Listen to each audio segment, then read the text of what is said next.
사회복지 통합솔루션 기업 1200 기관이 선택한 기업. 신뢰할 수 있는 기업 어렵고 복잡한 회계 업무 국회어 위탁 서비스와 함께하세요. 국회어. 여러분 안녕하세요. 천박사입니다. 네, 오늘은 방문 요양 모니터링 제 두 번째 시간입니다. 네네. 첫 번째 시간에서 우리가 단순하게 이 인력 배치 가산이라고 하는 것이 사회복지 선생님에 대한 인력 배치 가산이 아니다. 인력 배치 가산이라고 하는 것은 사회복지 선생님을 뽑아서 추가적으로 배치하는 거지만 이 부분 같은 경우에는 우리 기관이 가산을 받는 거다. 그러다 보니까 시설장님과 사회복지 선생님이 실제로 관련되어 있는 업무를 상근해서 하는지 근태 관리를 하는 지표가 첫 번째 지표였어요. 네, 두 번째 지표부터는 제가 쭉쭉 나가도록 하겠습니다. 일단 2번 지표로 바로 넘어갈게요. 2번 지표 들어가 보시면 2번 지표 같은 경우에는 그 팀장급 요양보호사를 채용하실 때 보는 지표인데요. 보시면 그 추가 배치 인력 중에 팀장급 요양보호사가 없으면 우수로 충족합니다. 예, 우수로 충족하고 실제 그 팀장급 요양보호사를 뽑아서 모니터링 요원으로 지금 운영을 하고 계시고 실제 근무하고 계신다면 그때 요양보호사 선생님께서 실제 자격이 되는지를 확인을 합니다. 자격이 되는지. 이 자격이라고 하는 것이 요양보호사로 월 60시간 이상 5년 이상 근무를 해야지 되는 것이거든요. 근데 이 부분을 어떻게 확인하냐면 건강보험이 가입되어 있느냐로 60시간 이상을 증명할 수 있잖아요. 그래서 그 부분을 자격 특시로 확인을 해서 60시간 이상 5년 이상 근무를 했는지를 확인을 하고 정상적인 팀장급 요양보호사가 채용되었는지를 확인하는 그런 지표입니다. 네. 전산자료하고 경력증명서, 직무 교육 대상자 명단으로 팀장급 요양보호사 자격증을 확인할 수 있으니까 일단 제일 1차적으로 보는 서류는 그 건강보험에 대한 자격증 실이고 그 경력증명이나 이런 부분들을 가지고 실제로 장기요양기관에 근무를 했는지 이런 부분들을 확인할 수 있겠죠. 그래서 이런 부분들을 확인할 때 주의할 점은 이 항목 자체가 어찌됐든 이 팀장급 요양보호사가 아닌데 잘 모르고 뽑았을 때 이제 문제가 될 수 있는 지표이기 때문에 팀장급 요양보호사를 채용하실 때부터 좀 조심을 해서 확인을 하고서 팀장급 요양보호사가 모니터링 요인이 되게끔 그렇게 이제 만들어 두시는 것이 중요합니다. 그리고 적용 방법 같은 경우에는 보시면 비연속적 근무 기간이라는 게 있어요. 요양보호사가 근무한 장기요양 급여 종류와 급여 유형 상관없이 합산해서 근무 경력을 인정을 하고 제외가 되는 걸 보세요. 제외가 되게 중요하죠. 제외 같은 경우에는 요양보호사가 고유 업무를 수행하지 않은 근무기간, 그러니까 예를 들어 요양보호사가 송영 서비스하고 행정 업무만 수행하는 경우, 이게 이제 업무 분장상 되게 어떻게 보면은 불합리하지 않나라고 생각을 하는 분들이 많은 항목인데요. 어쨌든 어떤 기관에서 이제 주간에서 일을 했을 수도 있고 요양원에서 일을 했을 수도 있고 방문요양에서 일을 했을 수도 있는데 각각 업무 분장이 다릅니다. 예, 각각 하셔야 되는 일들이 좀 다르고 조금씩 차이가 있어요. 특히 주간보호나 요양원 같은 경우에는 다른 직종의 선생님들하고 같이 일을 하다 보니까 요양보호 선생님이 하셔야 될 일과 다른 직종에서 하셔야 될 일들이 업무 분장으로 이게 분리가 되어 있잖아요. 그러다 보니까 그 부분을 실제로 그 일을 하지 않고 요양보호사 일을 하지 않고 다른 업무를 하시는 경우 그 업무만 수행하는 경우에는 시간을 제외하고 5년이 되는지를 확인하는 겁니다. 그리고 노인돌봄이나 장기요양 기간이 아닌 기관에서 근무한 기간들은 제외가 되고요. 장기요양 기간에서 5년 이상 근무한 60시간 이상 5년 이상 근무해야 되고 장기요양 기관에서 직종을 변경하는 경우, 그러니까 능력이 좋은 분들이 이게 이제 시설이나 주간보호센터 이 모니터링 할 때도 제가 설명을 드리는데 능력이 좋으신 분들이 직종 변경이 많아요. 그러니까 능력이 좋다는 얘기는 자격증이 많아. 예를 들어 나는 간호조무사 자격증도 있고 요양보호사 자격증도 있고 사회복지사 자격증도 있는 분들이 이렇게 이제 기간에 계시다 보면 어떤 기간 동안 한 1년간은 사회복지사로 계시다가 또 1년은 또 요양보호사로 계시다가 또 1년은 또 간호조무사로 계시는 경우 종종 있거든요. 그리고 또 가족이 운영하는 그 주간보호나 시설에서 일하는 경우 이런 변동이 있는 경우가 있어요. 그래서 요양보호사로서 60시간 이상 5년 이상 근무해야지 팀장급 요양보호사라는 거 저도 꼭 기억하시면 되겠습니다. 만약에 이 부분이 해결이 안 된다고 하면 5년이 안 됐다고 하면은 사실상 이 부분은 원래는 자격이 안 되시는 분이 이 모니터링 요원이 된 거니까 이 부분은 문제가 당연히 될 수밖에 없겠죠. 네, 3번 지표로 넘어가겠습니다. 3번 지표 같은 경우에는 사회복지사 등은 왜 자꾸 등이 붙냐면 1번에서 말씀드렸지만 사회복지사 뿐만 아니라 요양보호사 선생님, 간호사, 간호조무사 선생님 다 이렇게 이제 할 수 있는 거라 말씀드렸죠. 그래서 이제 알맞은 업무를 수행하는가예요. 알맞은 업무, 실제로 해야 되는 업무를 하고 있는가.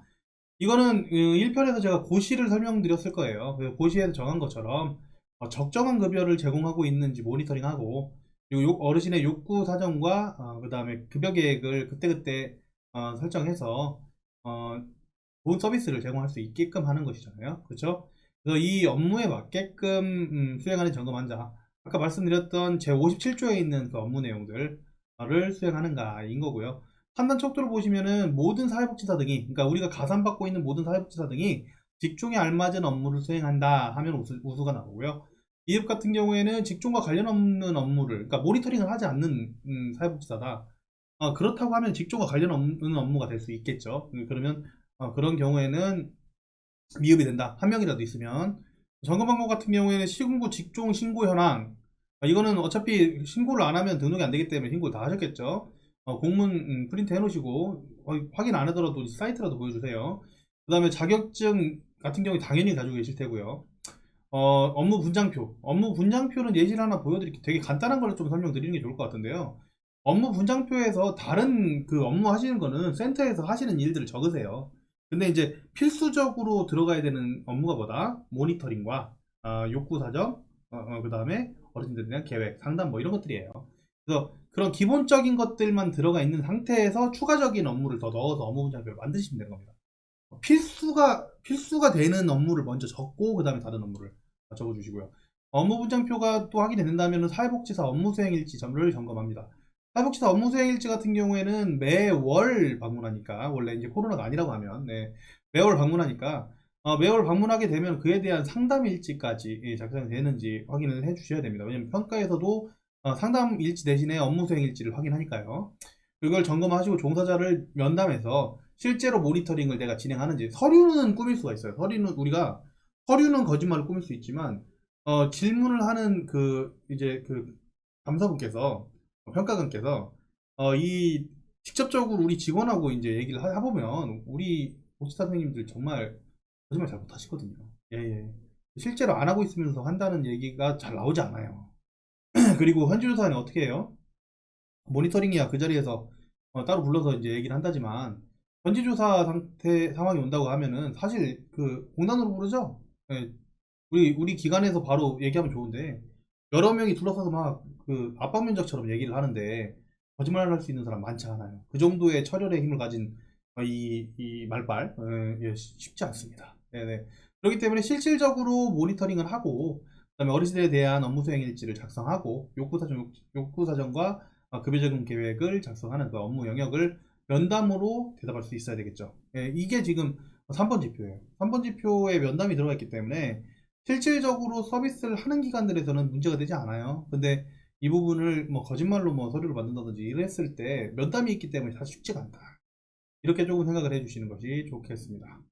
일단은 지금 다시 한번 고시에서 말씀드리면, 모니터링에서 이야기하는 업무는 수급자 욕구 사정에 따른 급여 제공 계획을 수립하고 수록, 그 다음에 수급자의 가정을 급여 제공 시간 중에 방문해서 상담 업무를 수행하고, 방문 상담 수급자에 대한 업무 수행일지를 작성한다 라고 하는 부분입니다. 네, 그렇게 되고요. 그리고 업무 수행일지 한번 예시를 켜드릴게요. 일단 예시가 이렇게 되어 있으니까 좋죠, 여러분들 입장에서는. 네, 5등급 어르신에 대해서 치매 교육을 이수한 요양보호사 선생님께서 지금 서비스를 하고 있었나 봐요.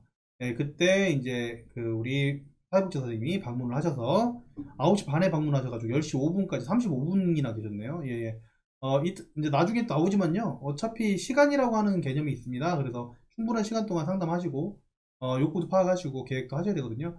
저는 이렇게 말씀드립니다. 여기 보면 그냥 비지 않게 이런 내용들을 비지 않게끔 하시면 되고요. 욕구 사정이라든지 급여 제공 계획 같은 경우에는 우선 1차적으로 기본적인 욕구 사정이 우리가 처음 어르신 입소하기 전에 먼저 하잖아요. 욕구 사정 기록을 하시죠. 네, 그렇기 때문에 기본적인 것들은 적는데 어려움이 없으실 거라고 생각해요. 욕구 사정 기록지가 되어 있다면. 다만 거기서 변경된 것이 있다면은 그에 변경되어 있는 욕구 사정을 집어넣고, 구체적인 계획을 변경할 수 있는 부분들이 있으면 그 목표라든지 그런 내용 제공 방법이 바뀌겠죠. 물론 급여적인 계획도 변경이 되실 테고요. 그리고 변경이 돼서 그 내용들을 적어 주시고요. 인지활동 프로그램 같은 경우에는 지금 실제 치매 요양보호사 선생님께서 일을 하시는 지금 현재 상황에서 방문을 하신 거니까 그에 대한 필요 내용과 제고 방법을 넣어 주시면 되고요. 보호자 상담을 좀 잘 넣어주세요. 보호자 상담을 잘 넣어주시라고 하는 게 지금 제가 예시로 보여드리는 서류에는 짧게 나와 있지만요. 상담이라고 하는 것을 좀 더 길게 하시는 것도 괜찮아요. 왜냐면 우리가 상담할 때 상담에 대한 반영이라는 부분이 또 평가에 또 있기 때문에 보호자 상담이나 소급자 상담을 이쪽 업무 수행 일지에다가 대신해서 넣는 거잖아요. 상담을. 그렇죠? 그렇기 때문에 그 부분 지원 넣어주시고요. 그리고 서명 잘 받으시고요. 요양보 선생님들. 서명 빠지는 거 없이 꼭 보면 직인이나 사인이나 이런 부분들 때문에 안 되는 경우가 있어서 그렇고요. 실질적으로 다 되어 있는지를 확인을 하니까요. 잘 좀 적어주세요.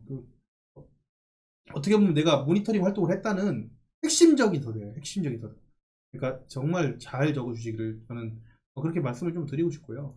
업무 분장표를 한번 예시를 좀 켜보겠습니다. 업무 분장표. 업무 분장표 같은 경우에는 제가 많은 내용이 들어가 있는 거를 조금 보여드리는 것보다 수급자에 대한 업무 그 흐름표를 좀 넣고 지금 실제로 급여 결과 평가라고 하는 부분들은 사실 그때그때 하시기 때문에 이제 집어넣었거든요. 업무 흐름도 이제 좀 참조를 하시고요.